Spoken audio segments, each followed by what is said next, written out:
ഓം ശ്രീ ഗുരുഭ്യോ നമ. ജ്യോതികമാ ചാനലിലേക്ക് ഏവർക്കും സ്വാഗതം. ഇന്ന് ഞാൻ ചർച്ച ചെയ്യുന്നത് നവഗ്രഹങ്ങളിൽ ഏറ്റവും ശുഭത്വമുള്ള വേഴഗ്രഹത്തിൻ്റെ രാശിമാറ്റത്തിൻ്റെ പ്രഭാവങ്ങളെ പറ്റിയാണ്. അതായത് 2026 ജൂൺ 2 വേഴഗ്രഹം കർക്കടക രാശിയിലേക്ക്, അതായത് വേഴഗ്രഹത്തിൻ്റെ ഉച്ചരാശിയിലേക്ക് രാശി മാറുന്നത് പ്രത്യേകിച്ച് കന്നിക്കൂറുകാർക്കും കന്നി ലഗ്നക്കാർക്കും ഏതു തരത്തിലുള്ള ഇമ്പാക്റ്റ് ഉണ്ടാക്കും എന്നുള്ളതിനെ പറ്റിയാണ് ചർച്ച ചെയ്യുന്നത്. അതായത് ഉത്തര നക്ഷത്രത്തിൻ്റെ അവസാന 3 പാദം, അത്തം, അതുപോലെ ചിത്തിര നക്ഷത്രത്തിൻ്റെ ആദ്യത്തെ 2 പാദത്തിൽ പെടുന്നവർക്കും കന്നി ലഗ്നക്കാർക്കും, കന്നി ലഗ്നം വന്നിട്ടുള്ള ഏത് നക്ഷത്രത്തിലുള്ളവരായാലും കന്നി ലഗ്നം വന്നിട്ടുള്ളവർക്കും ഗുരു കർക്കടക രാശിയിലേക്ക് രാശി മാറുന്നത് ഏത് രീതിയിൽ അവരെ സ്വാധീനിക്കും എന്നുള്ളതാണ്. നമുക്കറിയാം, കർക്കടക രാശി എന്ന് പറയുന്നത് കാലപുരുഷൻ്റെ 4ാം ഭാവരാശിയാണ്. സർവേശ്വരകാരകനാണ് ഗുരുഗ്രഹം. നവഗ്രഹങ്ങളിൽ ഏറ്റവും ശുഭത്വമുള്ള ഗ്രഹമാണ്, ജ്ഞാനകാരകനാണ്. അത്തരത്തിലുള്ള ഒരു വേഴഗ്രഹം കാലപുരുഷൻ്റെ 4ാം ഭാവരാശിയിലേക്ക് രാശി മാറുന്നു എന്ന് പറയുമ്പോൾ ഈശ്വരൻ കുടുംബത്തിലേക്ക് എഴുന്നള്ളുന്ന സമയമെന്ന് പറയാം, അല്ലെങ്കിൽ കുടുംബത്തിലേക്ക് പ്രവേശിക്കുന്ന സമയമെന്ന് പറയാം. അപ്പോൾ പൊതുവേ നമ്മൾ പറയുകയാണെങ്കിൽ ഭാഗ്യാനുഭവങ്ങളുടെ സമയമാണ്, ഈശ്വര കടാക്ഷത്തിൻ്റെ സമയമാണ്, സത്പ്രവർത്തനങ്ങളുടെ സമയമാണ്, സദ്ബുദ്ധി, സാത്വിക ചിന്ത, പഠന മികവ് ഇവയുടെയൊക്കെ സമയമാണ്, കർമ്മനേട്ടങ്ങളുടെ സമയമാണ്, കുടുംബസുഖത്തിൻ്റെ സമയമാണ്, കുടുംബ സംരക്ഷണത്തിൻ്റെ സമയമാണ്, സാമ്പത്തിക അഭിവൃദ്ധിയുടെയും കർമ്മനേട്ടങ്ങളുടെയും സമയം ആണ് പൊതുവെ പറയുകയാണെങ്കിൽ. കാരണം കാലപുരുഷൻ്റെ 4ലേക്കാണ് ആ വേഴഗ്രഹം ഉച്ചസ്ഥിതിയിലേക്ക് വരുന്നത്. പക്ഷേ ഈ കർക്കടക രാശിയിൽ ഉച്ചസ്ഥിതിയിൽ വരുന്നത് ഓരോ കൂറുകാർക്കും വ്യത്യസ്തമായിട്ടായിരിക്കും. അപ്പോൾ കന്നിക്കൂറുകാർക്കും കന്നി ലഗ്നക്കാർക്കും ആ വേഴഗ്രഹത്തിൻ്റെ രാശിമാറ്റം എന്ത് ഇമ്പാക്റ്റാണ് ഉണ്ടാക്കുന്നത് എന്നുള്ളതാണ് ഇവിടെ ചർച്ച ചെയ്യുന്നത്. ഇപ്പം കന്നിക്കൂറുകാർക്കും കന്നി ലഗ്നക്കാർക്കും പ്രത്യേകിച്ച് 4ഉം 7ഉം ഭാവാധിപനാണ് ഈ വേഴഗ്രഹം. അപ്പം 4ഉം 7ഉം ഭാവാധിപനായിട്ടുള്ള വേഴഗ്രഹം ജൂൺ 2 അവരുടെ 11ലേക്ക് ഇച്ഛാപൂർത്തി സ്ഥാനത്തേക്ക് ആണ് രാശി മാറുന്നത്. അതായത് 11ാം ഭാവരാശി എന്ന് പറയുന്നത് വേഴഗ്രഹത്തിൻ്റെ ഉച്ചരാശിയാണ്. ഒക്ടോബർ 31 വരെ ഈ 11ാം ഭാവരാശിയിലായിരിക്കും വേഴത്തിൻ്റെ സ്ഥിതി. വളരെ നല്ല അനുകൂലമായിട്ടുള്ളൊരു സമയം എന്ന് തന്നെ പറയാം. അപ്പോൾ ഇച്ഛാപൂർത്തി സ്ഥാനത്താണ് വേഴഗ്രഹം വരിക എന്ന് പറയുമ്പോൾ നമ്മുടെ അഭീഷ്ടസിദ്ധിയുടെ സമയം എന്ന് പറയാം. നമ്മുടെ ചില അഭിലാഷങ്ങൾ നമുക്ക് നിർവഹിക്കാൻ, സാധൂകരിക്കാൻ കഴിയുന്ന, സഫലമാകാൻ കഴിയുന്ന സമയം എന്ന് പറയാം. പൊതുവെ 11ലേക്ക് വേഴം വരുമ്പോൾ നമുക്ക് പല സോഴ്സുകളിൽ നിന്ന് സാമ്പത്തിക നേട്ടം ഉണ്ടാകാൻ സാധ്യതയുണ്ട്, ധനാഗമനം കൂടാൻ സാധ്യതയുണ്ട്. 11 എന്ന് പറയുന്നത് ഫ്രണ്ട്ഷിപ്പിൻ്റെ സ്ഥാനമാണ്, സോഷ്യൽ സർക്കിൾ, സോഷ്യൽ റിലേഷൻ്റെയൊക്കെ സ്ഥാനമാണ്. അപ്പോൾ നമുക്ക് സൗഹൃദങ്ങൾ വഴി, സാമൂഹ്യ ബന്ധങ്ങൾ വഴി വളരെ ഗുണാനുഭവം ഉണ്ടാകുന്ന സമയമായിരിക്കും ആ വേഴഗ്രഹം 11ലേക്ക് രാശിമാർഗ വഴി ഉണ്ടാകുന്നത്. അപ്പോൾ അത് തൊഴിലിലായാലും ബിസിനസ്സിലായാലും നമുക്ക് അതുവഴി സാമ്പത്തിക നേട്ടങ്ങൾ ഉണ്ടാകും. സമൂഹത്തിലേക്ക് ഉന്നത വ്യക്തികളെ നമുക്ക് മീറ്റ് ചെയ്യാനുള്ള അവസരം ഈ സമയത്തുണ്ടാകും. പൊതുവെ നമുക്ക്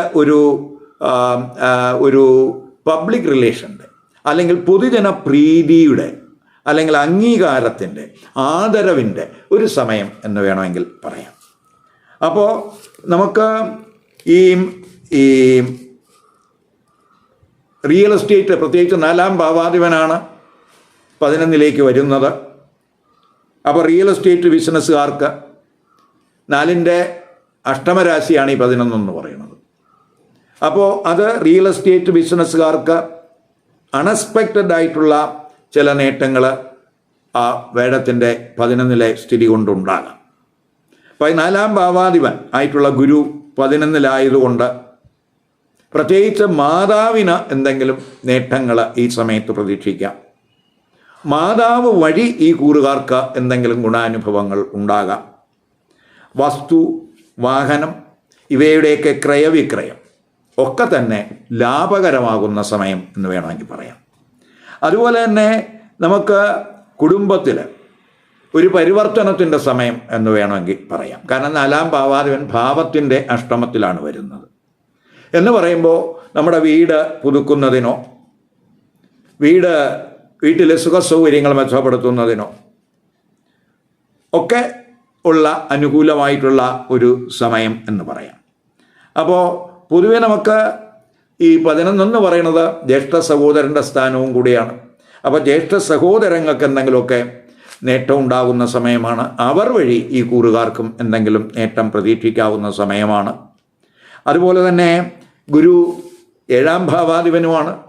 അപ്പോൾ 7-ാം ഭാവാധിപൻ 11 വരിക എന്ന് പറയുമ്പോൾ 7ൻ്റെ 5 ഈ 11 എന്ന് പറയുന്നത്.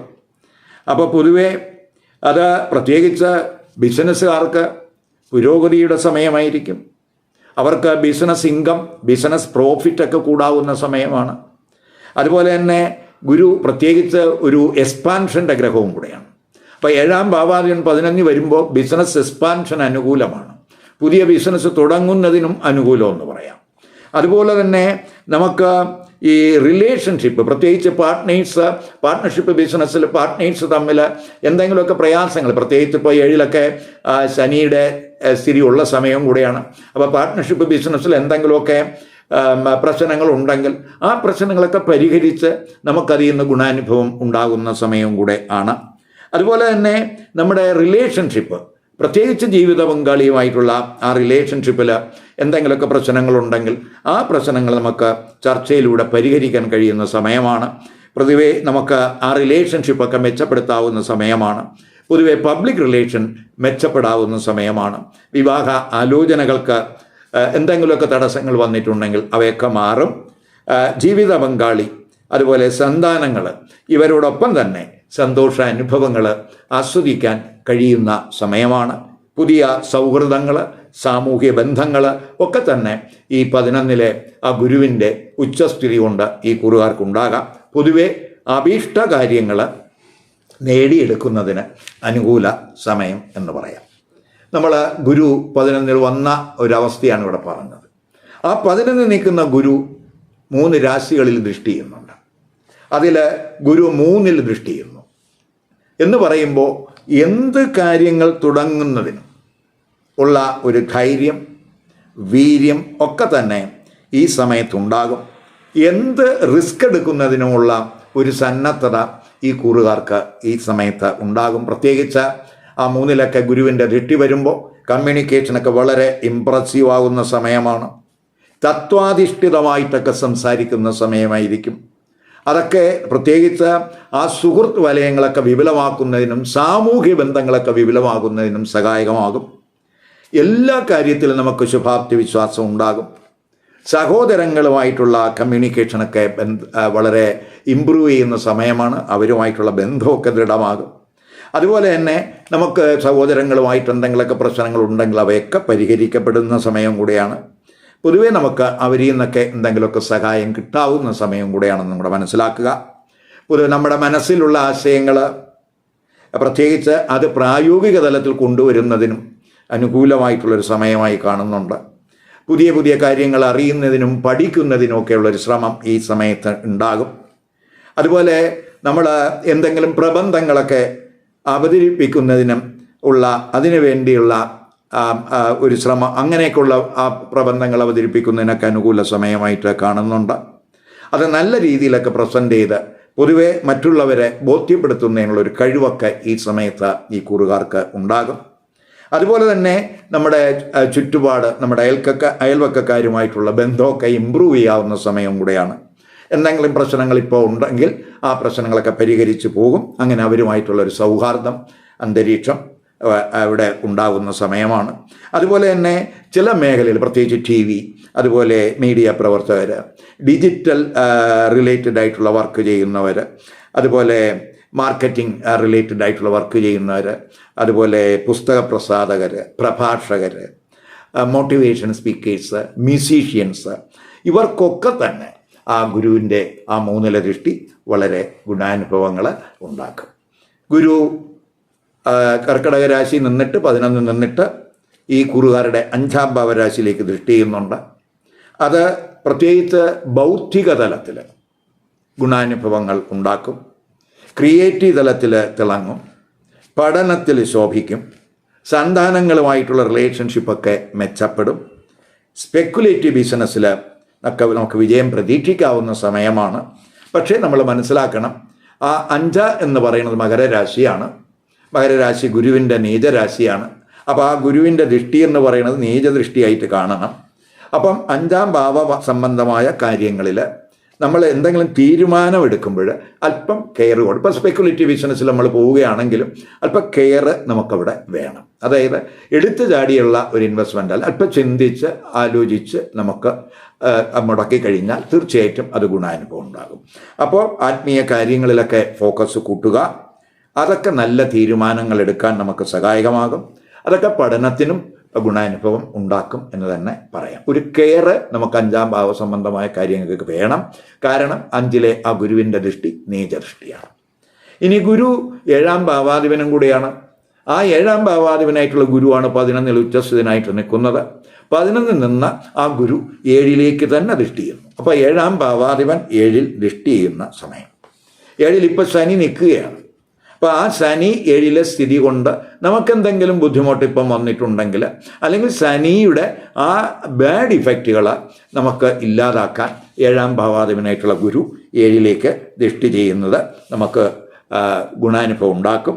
അപ്പോൾ പൊതുവെ നമുക്ക് 7-ാം ഭാവ സംബന്ധമായിട്ട് ഉണ്ടാകാവുന്ന തടസ്സങ്ങൾ നീങ്ങാവുന്ന സമയമാണ്. അതായത് നമുക്കിപ്പോൾ ഈ പാർട്ട്ണർഷിപ്പ് ബിസിനസ്സിൽ എന്തെങ്കിലുമൊക്കെ തടസ്സങ്ങൾ വന്നിട്ടുണ്ടെങ്കിൽ അത് നമുക്ക് സംസാരിച്ച് തീർക്കാൻ കഴിയുന്ന സമയമാണ്. പാർട്ട്ണർഷിപ്പ് ബിസിനസ് നേരെ കൊണ്ടുപോകാൻ കഴിയുന്ന സമയമാണ്. പാർട്ട്നേഴ്സ് തമ്മിലൊക്കെ ഐക്യം ഉണ്ടാവുന്ന സമയമാണ്. ഭിന്നത പരിഹരിക്കുന്ന സമയമാണ്. പരസ്പര വിശ്വാസമൊക്കെ കൂടാവുന്ന സമയമാണ്. അപ്പം നമുക്ക് പാർട്ട്ണർഷിപ്പ് ബിസിനസ് മുന്നോട്ട് കൊണ്ടുപോകാൻ കഴിയും. അതുപോലെ വിവാഹ ആലോചനകളിൽ എന്തെങ്കിലും തടസ്സം വന്നിട്ടുണ്ടെങ്കിൽ ആ തടസ്സങ്ങളൊക്കെ നമുക്ക് മാറ്റാൻ കഴിയും. അതുപോലെ നമുക്ക് ഈ മാരിറ്റൽ റിലേഷൻഷിപ്പിൽ എന്തെങ്കിലും പ്രയാസങ്ങളുണ്ടെങ്കിൽ ആ പ്രയാസങ്ങൾ തീർച്ചയായിട്ടും നമുക്ക് സംസാരിച്ച് പരിഹരിക്കാൻ കഴിയുന്ന സമയമാണ്. അപ്പോൾ ആ ഗുരുവിൻ്റെ 7-ലെ ദൃഷ്ടി പ്രത്യേകിച്ച് ദാമ്പത്യ ബന്ധത്തിലെ പ്രശ്നങ്ങൾ പരിഹരിച്ച് ദമ്പതിമാർ കൂടുതൽ അവർക്ക് ഒരു ഇൻറ്റിമസി അവർക്ക് കീപ്പ് ചെയ്യാൻ കഴിയുന്ന സമയമായിട്ട് കാണുന്നുണ്ട്. അതുപോലെ തന്നെ ജീവിത പങ്കാളി വഴിയൊക്കെ, പ്രത്യേകിച്ച് 7-ാം ഭാവാധിപൻ 11 നിൽക്കുമ്പോൾ ജീവിത പങ്കാളി വഴി നമുക്ക് എന്തെങ്കിലുമൊക്കെ നേട്ടങ്ങൾ, സാമ്പത്തിക നേട്ടങ്ങൾ ഈ സമയത്ത് ഉണ്ടാകാൻ സാധ്യതയുണ്ട്. അതുപോലെ നമ്മുടെ പബ്ലിക് റിലേഷൻഷിപ്പിൽ നമുക്ക് അതുവഴി ഗുണാനുഭവം ഉണ്ടാകും. പ്രത്യേകിച്ച് പൊതുജനത്തിന് ഹിതകരമായിട്ടുള്ള അല്ലെങ്കിൽ പൊതുജന പ്രവർത്തനവുമായിട്ട് ബന്ധപ്പെടുന്നവർക്ക് ഗുണാനുഭവം ഉണ്ടാകും. അത് പൊതുജനപ്രീതിയൊക്കെ കൂടുന്നതിനൊക്കെ സഹായകമാണ്. അപ്പോൾ പൊതുവെ ഈ ഗുരു 11-ാം ഭാവരാശിയിലേക്ക് രാശി മാറുന്നത് കന്യക്കൂറുകാർക്കും കന്യലഗ്നക്കാർക്കും വളരെ ഗുണാനുഭവം ഉണ്ടാക്കും എന്ന് തന്നെ പറയാം. ഈ വീഡിയോ ഇഷ്ടപ്പെട്ടുവെങ്കിൽ ലൈക്ക് ചെയ്യുക, ഷെയർ ചെയ്യുക. അതുപോലെ സബ്സ്ക്രൈബ് ചെയ്യാത്തവർ സബ്സ്ക്രൈബ് ചെയ്ത് കാണുക. മറ്റൊരു പുതിയ വിഷയമായി അടുത്ത വീഡിയോയിൽ കാണാം. നമസ്കാരം.